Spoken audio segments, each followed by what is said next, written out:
Yo, what is going on? And welcome back to another Elevate interview. I'm here with the gut health guy, my man Nick Marsh. He just quit his 9 to 5 this week.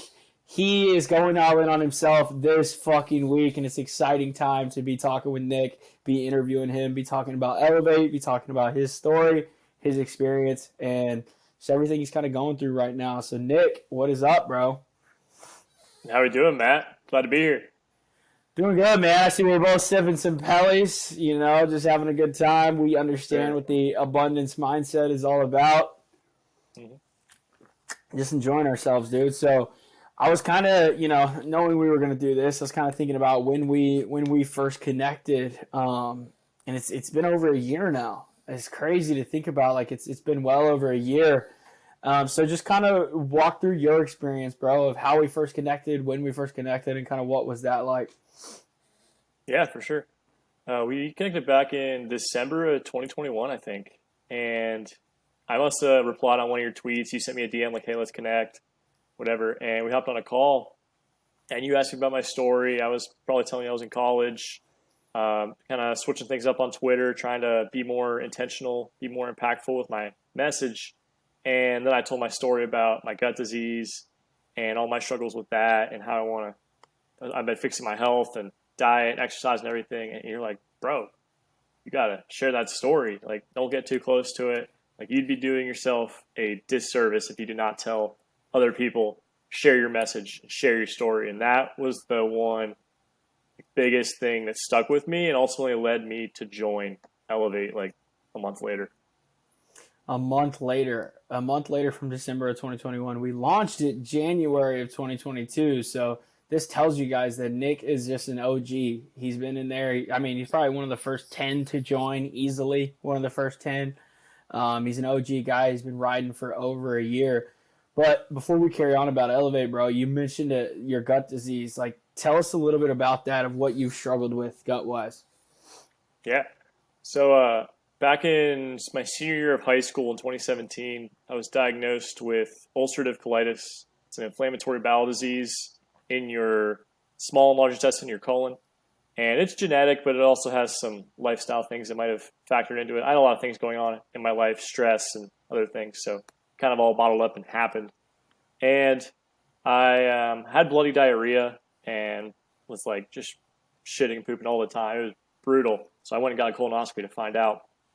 And it wasn't too bad for the first few months. My mom was like, remove gluten, fix your diet, watch things a little bit. It was all right. But a few months later, after getting on medication, steroids to gain some weight back because I lost a ton of weight, I got this bacterial infection called C. diff, or Clostridium difficile is the scientific name. And it just wrecked my immune system, wrecked my gut, made all of the symptoms I had worse. So I ended up getting that infection twice over the course of like an 8-month period. And this was going into college when I got it the second time. And I was trying to live that college life, right? Mm. Party, drinking, smoking. I was trying to fit in.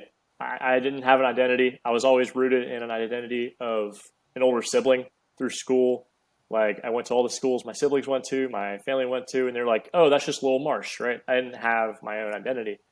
So when I got to college, that's what I tried to fill that gap with, and I realized couldn't do it. Health got worse, worse, worse, just doing all the degenerate things in college. And once COVID started, a few months after that, that's when I realized, like, okay, I got nothing going for me right now. My health is terrible. Like, I'm anxious all the time. I have no energy. I have this fear that like I would literally shit my pants if I go out in public. So I just would stay at home and play video games and jerk off, like just do basic shit. So once I got, a few months in, it's like, okay, I gotta start trying at school, figure out what I want to do with my life, start hitting the gym again, start fixing my diet, all these different things. And it's been a long, process, journey. Learned a lot along the way, but I wouldn't have it any other way because I wouldn't be where I am right now if it weren't for getting diagnosed and going through, just absolute shit, pun intended, to get where I am. Ha, ha. Bro, that's inspiring, man. It truly is. It's inspiring to just know the Marsh that I connected with, back in December of 2021, and just to see you grow to now, knowing that you had even gone through growth before that point it's so powerful to know kind of just where you started, bro. And sounds like where you started was a guy who was struggling to find his identity in God. Ultimately, that's what I'm hearing. And there's so many men like that in today's world, and you know that as well as I do. They're struggling to find that identity in God. And I think every man feels that pull of that godly identity. And I think you kind of felt that pull as well. And I think eventually 2020 COVID, that was the time where you were just so fed up and you're like, fuck it, I'm going to lean into this godly pull. So talk to me about your godly identity. When you joined Elevate, I believe that's when you really stepped up. Like you stepped up and you talk about it all the time. You write threads about it all the time of how you joined Elevate, came to Indy, that first event, which we're about to get to. But talk about like how had that environment affected your identity when you first joined? Yeah, when I first joined, like I wouldn't say my faith was in a great spot. Like I was always good at seeing signs or like the way, I don't know. I always believed everything happened for a reason, even when I wasn't as close to God. I don't know, laws of nature and stuff. But when I joined Elevate and you speaking to me and connecting with Austin or Colin or other OG guys, I felt God speak to me then, even though I wasn't like devout with my faith. But once I got there in person with you guys I never met, right? I've talked to like once, each of them. I met Zach, Mitch, Claire, seeing all these guys throw around weight, which I was big into at the time. I was like, I feel like I had known you guys already. I feel like I had a community there, even though I've never met any of you. And that's when I felt like, okay, God is working in this event that we had. God was working when I went to the park and played Can Jam with y'all. Like God was working that next day. And when I got home, I wrote that thread that you mentioned. And that was like my first, whatever you want to call it, epiphany in terms of like writing a thread, writing content, sharing my story, not just like my gut health story, but how God, faith, community impacted me. And I guess that was like the first stepping stone of growth I saw. Like that was my first blow up tweet. I was like, obviously the dopamine hit, like, this is awesome, cool, great. But on a deeper level, it's like, I actually have a group of brothers, group of people that I consider some of my best friends now. And I haven't looked back since then. Sounds like just empowered. Sounds like you had the know abouts of what you needed to do. You're a smart guy. Like no one's ever going to take that away from you, bro. Like you're a smart guy. You knew the moves you needed to be making. You knew the college parties weren't for you. You knew you needed to be fixing your gut. You knew you needed to be in the gym lifting weights. You knew you needed to be, you said you knew God was real. You needed to be pursuing that relationship. Sounds like when you joined Elevate, you got around just an environment that empowered you. And I know that's a story for myself as well. It's like, yeah, I'm the one who created Elevate, but it's like this group has empowered me to do more than I could ever even imagine. It's like now we have 100 guys who, Nick, you've recently dropped a message in of like, yo, I just quit the job, and you got nothing but just support and empowerment and belief just poured into you. And it's like, that's how powerful this group is like you come in, you talk about entrepreneurship, talk about God, you talk about, your vulnerabilities, your struggles, and you're nothing but empowered to overcome. And that's just something that just is ringing through as I hear you speak about your story, bro. It's just like these guys have just came around you and empowered you, but you've done the same thing for myself, for all these other guys as well. And that's what makes this group so unique.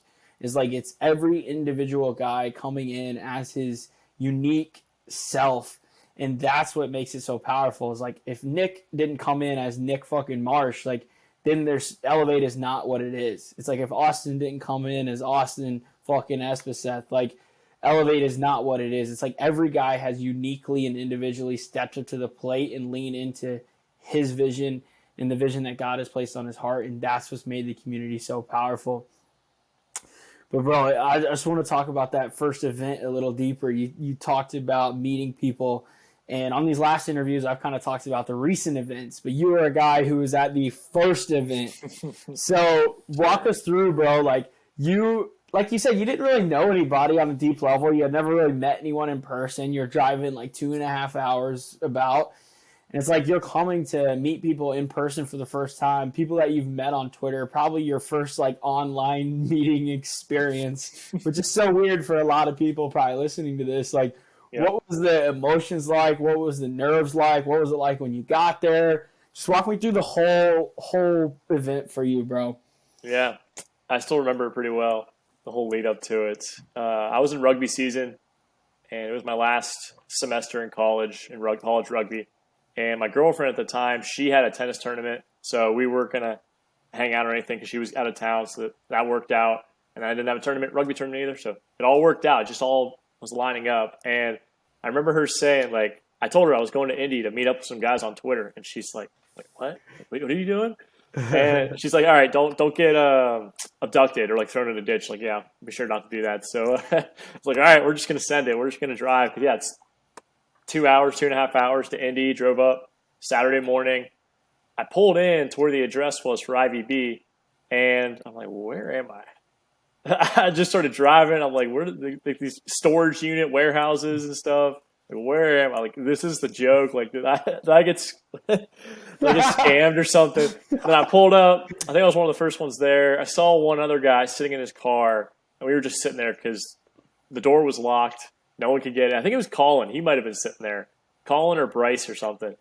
And we were just sitting there like we don't know what to do. And then I can't remember if it was you and Joey or Mitch or whoever. Y'all were rolling up, blaring music, just like smiles on your face, just like energy through the roof. And me and Colin are just sitting there like maybe it wasn't Colin, but whoever it was, we were just like, who are these guys? So like, oh, it's Matt, Joey, this is sick. So like from the moment, like I just kind of took my guard down because I obviously didn't know you guys yet. Yeah. But once I saw you guys' vibe, I just took my guard down, got in the gym, and then, man, the energy the rest of the day, I didn't have to fake it. I didn't have to, keep my guard up or whatever it was. Just like the amount of people that came to me, just like pouring themselves into me. Like you obviously did that. Joey did it. Connecting with Austin, Colin, Bryce, Bo, guys in the group that were new as well. Mitch too, and Claire. And then I remember Zach, we had like a 30-second walk. Like after the gym, we went to brunch, right? I forget the place. But we were walking from the parking lot to the brunch spot. And it was, like 30 seconds or a minute. And then all of a sudden, Zach was like, hey, man, what's up? Because he remembered me from the gym earlier. He's like, yeah, man, tell me your story. And like, obviously, that was like a 30-second walk, so I had to give him a nice, quick little whatever. But I still remember, like, he was just so, open, heartwarming, welcome, whatever. And he had never known me, but he just knew because I think he probably saw the shirt I was wearing, that Elevate shirt. Or maybe, I don't know if no, we didn't switch shirts yet. That's what happened. Either way, dude's he's just the example of community that I think you have emulated really well with this group and IVB and everything. So, man, it was magical. Oh, and then the park too. I mean, after brunch, I was stuffed. I ate so much food that day. And then you guys were saying we were going to Eagle Creek, I think it was. So I drove there, waited in line because there was a super long line. It was the first warm day of the spring. And I got in, and I just found like a path. I started walking on it because I didn't heard back from any of you guys yet. And I was this close to just leaving because I'm like, all right, they ain't showing up. And then I think you texted me or Joey, like, yeah, go to this spot and the address, whatever. So then I drove up, found you guys throwing a football or playing Can Jam, and I'm like, all right, let's go. And then, I was there for another, 3 or 4 hours just hanging on a March Saturday, like 70-degree weather. It's beautiful. And then we end up switching shirts. So we end up doing a shirt swap. I just gotten the first round of Elevate shirts in for everyone listening. I just gotten the black and white. I'm actually wearing it right now if you're watching it. And just gotten the first round in. And Marsh was like, hey, man, I really want one. I want a large or something. And he was wearing nothing works unless you do. I still got it. I wear it all the time. I see you wear it. Yep. Marsh was wearing that shirt, and I had a large on. I was like, I don't have any with me. This is the only one. It's the one on me. I was like, and we're going to dinner. I was like, I need a shirt to wear. You need this shirt. Like, why don't we just swap shirts? And Marsh was just like, yeah, fuck it. So we just switched shirts right there in the parking lot. I still got the shirt. I know he still got his. And it's just a story that I'll carry with me forever. A story that, I'll have that shirt with me forever. And that event, man, it was just so powerful, dude. Like, I didn't even understand what was going on when it was going on. To me, it was just, the guys coming together for deadlifts. Like, that's how it was in my mind. But now looking back, it was just God was doing so much more in that moment with that event than we could have even realized. And honestly, bro, I think that that's what's happening throughout Elevate this entire time is like, it's just been like, oh, let's start a Bible study with the guys. Like, this would be fun. Like, this would be great. We'd connect over this and get into the Word of God. And then it's like, wow, like, look how God has worked through that Bible study. And that's the next thing I want to talk about with you is like, I've seen your faith grow since we started that Bible study. Every single Bible study we get on is like almost like a new version of you in a faith aspect, bro. Like, I see more confidence, more energy. And I'm sure it's deriving as well from you quitting the job and going all in on the 9 to 5 or entrepreneurship. But spiritually, bro, I know I've seen you grow a lot. So talk to us about your faith. What has your walk of faith been like? And then what has your walk of faith kind of been inside Elevate? Yeah, I've definitely come full circle on all of it, right? Like I grew up in a traditional Catholic church. And, the cliche, like sit, stand, kneel at the church, say your prayers, like read the lines and stuff, and going through the motions. And that just turned me off, turned everybody in my family off, honestly, from the Catholic Church. So went to Catholic grade school, Catholic high school. And after that, I wasn't going to church anymore. I was just going to college. And I wasn't praying. I wasn't reading the Bible. I was always big into like movies and stuff, right? Like all these action, all these big stories. Like, but all these movies I liked were always just remakes of God and heaven and hell, Jesus, just like its own version of it, like a worldly version. I was always attracted to him. But now, once I started getting back in the Bible, I was like, oh, this is what I'm attracted to. I was just trying to sugarcoat it with these worldly examples and whatnot. But yeah, in the past year or so, like I said earlier, I've started to notice God speaking to me through people like yourself and like many other guys I've met on Twitter, just other people that I have in my personal life.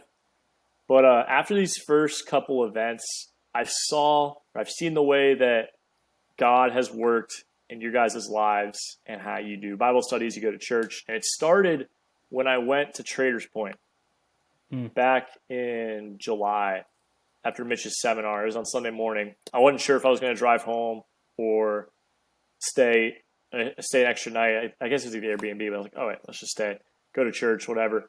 And whoever that speaker was, they had a guest speaker from somewhere. He just spoke really well to me that day. And I saw the way you guys just like embraced God, embraced this community, embraced just vulnerability. I feel like is the biggest thing. I always come back to that. I know you always come back to that in your message and everything you talk about. And it hit me that day, like, okay, let's try out this faith thing again, because it didn't work for me before, but let's try out this like non-denominational Christian, more of like actually applying it to my life, because I value that highly. And the Catholic Church didn't do that for me, but I'm like, all right, maybe the Christian Church will. So after that, I started watching the Traders Point live streams every Sunday. I didn't have a church here to go to yet. I did that. And the pastor there is awesome. I was loving his messages through July, August, September, whatever it was in the fall.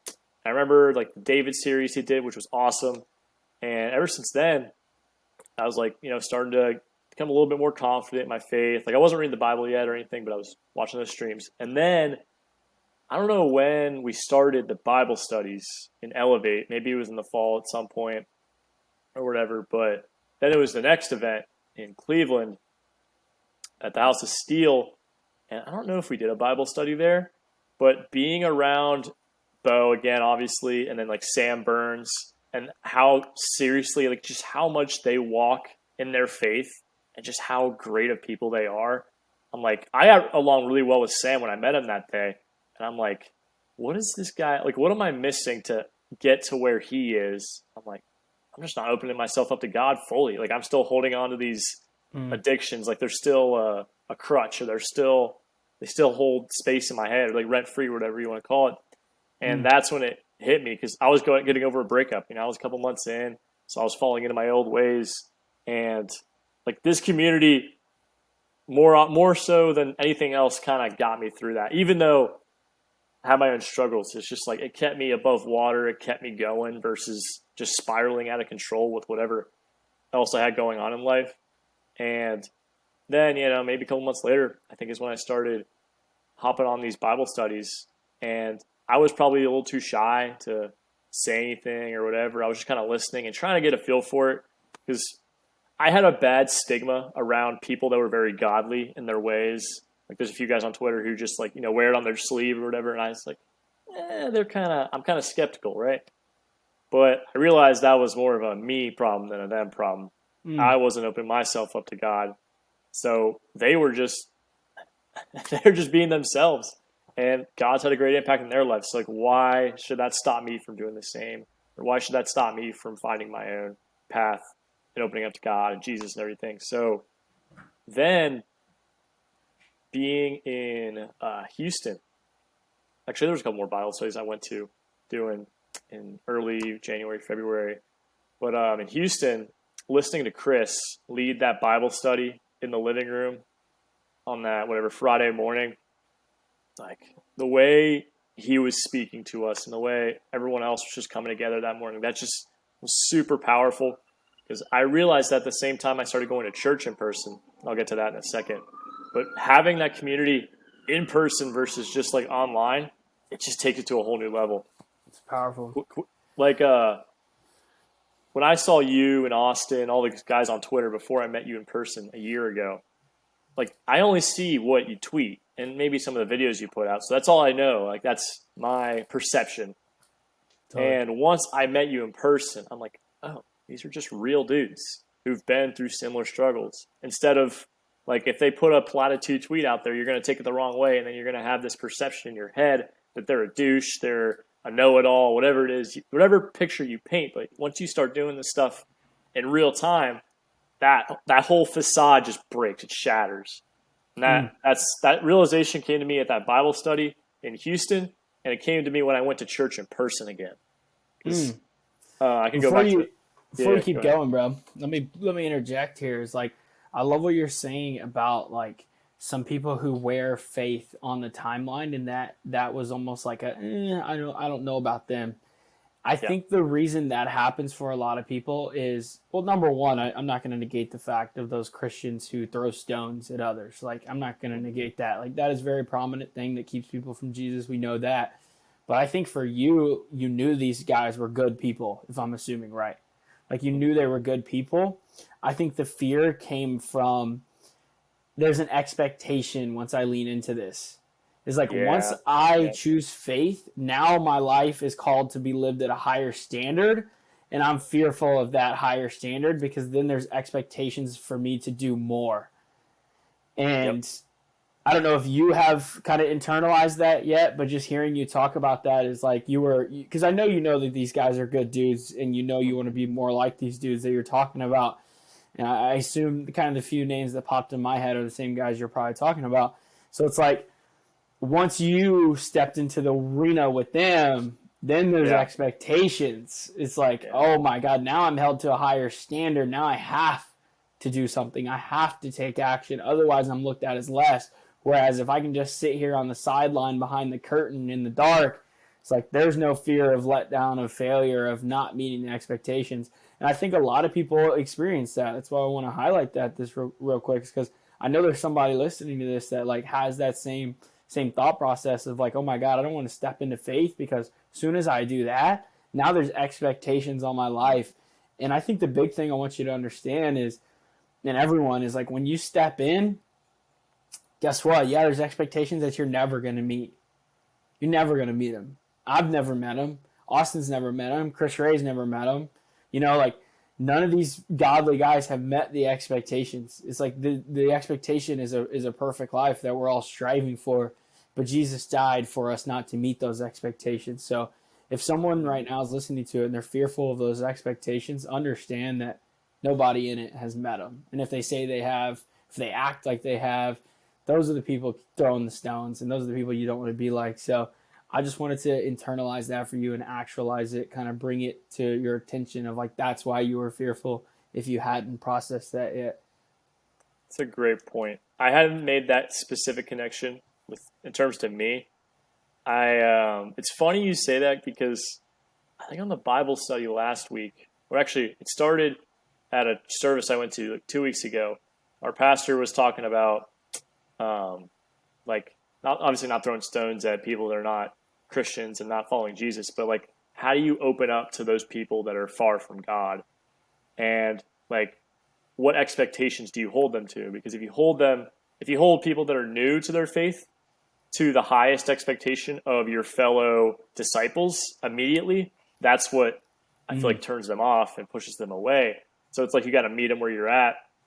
Yes. And I think why I was insecure or skeptical was because I thought I had to go from 0 to 100, when in all honesty I just have to be vulnerable and be myself and let Jesus take the wheel, for lack of a better term. And I struggled with that same thing, dude. That same exact thing. I thought I can only have a relationship with God once I am doing X, Y, Z. Once I cut these things out of my life, once I'm taking these actions, that's when I can start. So I struggle with that exact same thing, bro. I can relate to you so much there. But let's carry on to you getting in church in person. The Houston Bible study in person was impactful. Now you go home back to Cincy and you're ready to get back into church, I assume. Found a church? Yeah. That's a little, actually, I was going to church before Houston. Okay. I might have told you this story, or I put it out there in the group.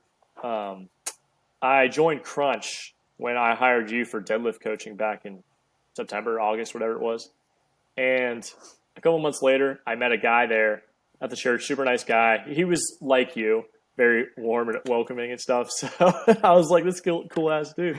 And I get very long with guys like you, because I've definitely had more introverted parts to me, or more reserved aspects of my personality, whereas guys that are more welcoming can bring out the best in me, like yourself. And he did that. So we clicked really easily. We hung out a couple times. He's like, yeah, so Nick, I work at a church, like I sing at the church. You should go check it out. And I was like, yeah, sure, let's check it out. And I was like, I need a church here in Cincy. I didn't have one. Non-denominational Christian church. And once I went, actually, I think I started watching it online. I watched one because I was on call the week that he invited me. But I watched the one online, and I was like, okay, this reminds me a lot of Traders Point, the one church in Indy that I liked, or the one that I happened to go to. And then maybe in, I think, January is when I started going to this church, or February. I started going in person, and I didn't know anybody there. I mean, I probably did because I live in this town, but I had no idea who would be there. So I just saw a bunch of random people. But what stuck out to me the first time I went was, well, obviously there was a lot of people, but like they were young. They were my age, like in college or, in their 20s. And I'm like, young people go to church. This is crazy. I didn't think anybody, like everybody I knew from college, none of them went to church. There's not a chance they went to church. And now I see all these young people that go to church in my area. Like this is 5 to 10 minutes away from my apartment. And then connecting with a bunch of them. He is like welcoming me into his home pretty much. Like I've gone to his house a few times. He has movie nights and stuff with other people at the church. So I've gotten to meet a lot of them. And nice. I actually ran into one of my old buddies from high school at the church. And I see him at the gym all the time. But he's like, yeah, I've been coming here for 2 years. Love to see you here, dude. I was like, this is great. So like I'm starting to rekindle old relationships with people I never thought I would see again, because I had this stigma in my mind of everybody from my high school is a bunch of degenerates, but it's just not true. There are good people there. You just got to find them and rekindle that. So I'm going to go catch up with him sometime soon. Really good dude. But the church for the past couple months, doing that Bible study in Houston and hopping on these Bible studies in Elevate on the night or the afternoon one, and then the Friday morning one. It's just taking everything to a whole new level, because I'm very good at I like making worldly connections to godly text. right? You Because know, I I feel like do godly too. text gets very confusing, especially if you're reading like King James. And now that's why I like the NLT translation and making those comparisons in the Bible study. And doing that has been so helpful because it's easy to just get lost in the words and not even be intentional or thoughtful or like take notes or highlight or conceptualize things. Whereas we go through a couple books at a time. I mean, we only got through a couple books since I've been on there, and I've taken so much away, especially from it was either Galatians or Ephesians, with all the I don't even know the worldly sins that we struggle with. Whichever Mm, book that was. That was the one we had a couple weeks ago, if you remember. That's what hit home the most. I think our homework was just go and reread that and write yeah, down like the things that stick out to you the most and try to apply them. I remember Peyton saying something like that. And it's just yeah. powerful, Galatians. man. Galatians. Galatians, and I've taken a lot from Ephesians as well. But I love what you're saying because like I am big on the worldly examples of like the godly text. Like I have to draw the parallels in my mind for it to make sense, and Yep. it's so much easier when you're in the Bible study with dudes who understand and view the world the same way as you do, like minded dudes. We view the world the same way. We have the same values. We perceive things the same way. So it's like when we can go through the Bible with 15 other dudes in a Bible study and guys are sharing their personal experiences, their testimonies, like what this text means to them, dude, it's just expedited. It's like a fuel to the fire for my faith, and it sounds like you're agreeing. It's crazy. It's just absolutely insane, and I think every man needs it. I think every young guy listening to this, like, if you're wanting to grow a relationship with God, like this is absolutely the best way. Getting into the Word with other young, like-minded dudes who see the world in the same light that you do, it's gonna add a fuel to that fire. But bro, before we jump off of here, last thing I want to talk about is Houston. We just came off of that event not too long ago. I think it's almost been 3-4 weeks now. Mm-hmm. Talk to us about Houston, bro. What was your experience like coming in, flying down to Houston from Cincinnati? Got in, on Wednesday. We left on Monday. Like, just walk us through that whole event, bro. What was your experience like? Yeah. I was able to move my flight up a day because of the inclement weather coming my way. I'm just like, all right, well, if I'm going to have inclement weather this whole day, might as well move my flight up a day, try to get an extra day down there, extra night. So made it work, got down there Wednesday night. And I remember whoever was there, it was like you, Peyton, Austin, Cammy, Nathan, whoever else. I'm trying to remember. I think we were telling him about the 12-hour walk and all that. I think, don't quote me on this. My guess is this is where the Elevate 30 idea was kind of birthed because I remember you were thinking about something or you started talking about it when we were talking about this 12-hour walk. Like you want to come up with a challenge for the group. That was the first thing that stuck out to me, but I don't know if that was where you started that idea or if you were thinking No, about it already. No, we would already had that rolling. I think it was Okay, more so this 12-week course that I have coming around the AT Trail. got it. I'm actually Got going it. to incorporate the 12-hour walk in that. So Let's go. you'll be That's a part of cool. that. It'll be a ton of fun. Yeah, I loved retelling. I loved rehearing that story because I remember you had a lot of good insight and like a lot of good memory from that podcast and that whole 12-hour walk and rekindling that. But yeah, dude, Houston was awesome. Warm weather obviously was nice. Um, Parks, hangs, everything, all that stuff. The biggest thing was getting vulnerable with guys that I had never met and getting deeper with guys that on a whole new level I never even thought I would achieve because I connected with Julio a lot. I'm sure everybody did because he told a lot of great stories with Great his stories. experience with ayahuasca and everything he's been through. Connected with him. I remember me and Austin.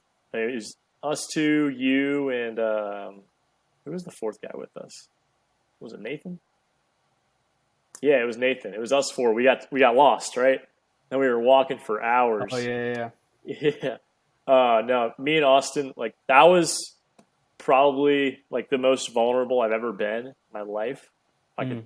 If I could pinpoint a time in my recent memory, because I mean, we talked about anything from like girls, porn, just like a lot of stuff that we both struggle with for Mm. hours.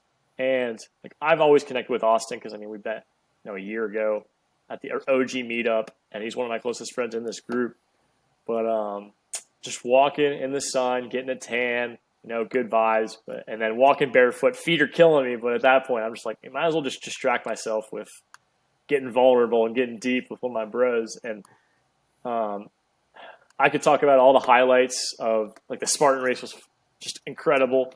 I'm fully on board with those. I'm going to keep doing those. I'm doing one in June with Alex and Cincy. I'm going to keep doing those. Doing the hangs at the park, frisbee in the backyard, throwing it on that roof next door like 3 times. Barbecue, good food all the time. But I didn't think the highlight would be getting vulnerable with guys, but I think it was. That's what's taken these last 2 trips, I'd say, to a whole new level for me. I can go to the beach if I really want to, alone, whatever. But I can go do all these things alone or with my family or with like degenerate types of guys. But you said it really well on one of your recent podcasts about how, like, if you could eat lunch with anybody, right, you would eat lunch with Mitch or one of the guys in this group. You don't want to go eat lunch with a celebrity. You don't want to go eat lunch with some random person. Like, these are the guys you want to be around. And, like, it doesn't matter what I'm doing. I just want to be around these guys doing that thing and getting vulnerable and building these deeper relationships. No more surface level conversations because I got tired of that, dude. I like sports, but like sports, I'm even getting burnt out from. It's crazy for me to say, but it's just like I want to take things deeper, and I want to. And you guys are on that same path, and that's why I'm just like so much more inclined to go on these trips. That's the biggest thing: getting vulnerable with these guys, doing Bible studies, talking around a campfire until 1 a.m. or whatever time it was. Yeah.